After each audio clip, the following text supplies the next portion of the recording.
How do you manage Parkinson's medication before DBS surgery? Preparing for deep brain stimulation surgery involves more than just the operation itself. It requires careful planning around your Parkinson's medications to ensure safety and the best possible outcome. Your healthcare team, including neurologists and neurosurgeons, will work closely with you to develop a personalized plan. The goal is to balance symptom control and reduce risks during surgery. In the weeks leading up to the procedure, your medications will be reviewed and often adjusted. This helps your team understand your baseline function and how you respond to different treatments.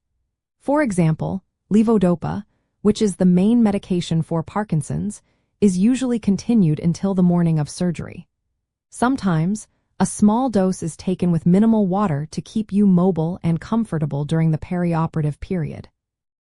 After the surgery, levodopa is typically resumed as soon as possible to prevent symptoms from worsening. Dopamine agonists like pramipexole, ropinirole, and rotigotine are often continued until surgery.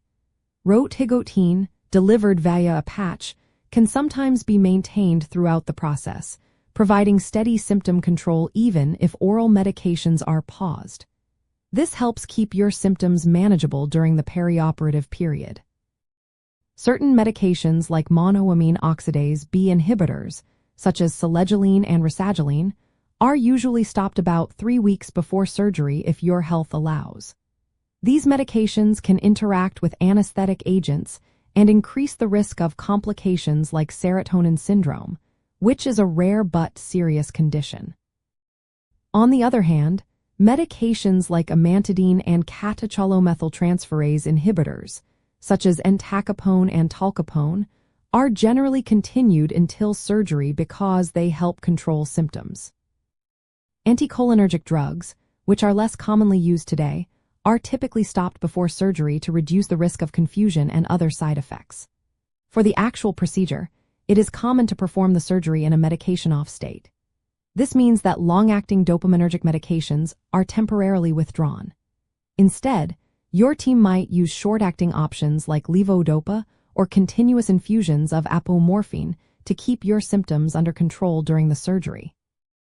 Levodopa is usually stopped at least 12 hours before surgery to create a true, off state, which helps the surgical team accurately target the brain structures involved. Apomorphine, a non-oral dopamine agonist, can often be continued until the start of surgery to help manage symptoms during this medication pause. If you are on blood thinners or other medications that increase bleeding risk, these will need to be stopped well in advance, following your doctor's guidance, to minimize bleeding complications during brain surgery.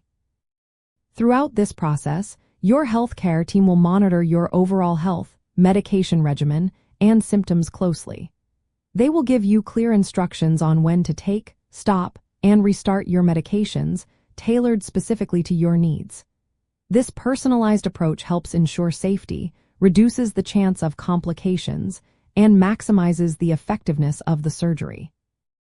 Remember, medication management before DBS surgery is a complex process that must be guided by experienced medical professionals. Always follow your healthcare provider's instructions carefully and communicate any changes or concerns. Proper planning and coordination are key to making your DBS journey as smooth and successful as possible. Managing your medications thoughtfully before surgery helps set the stage for improved symptom control and a better quality of life after the procedure.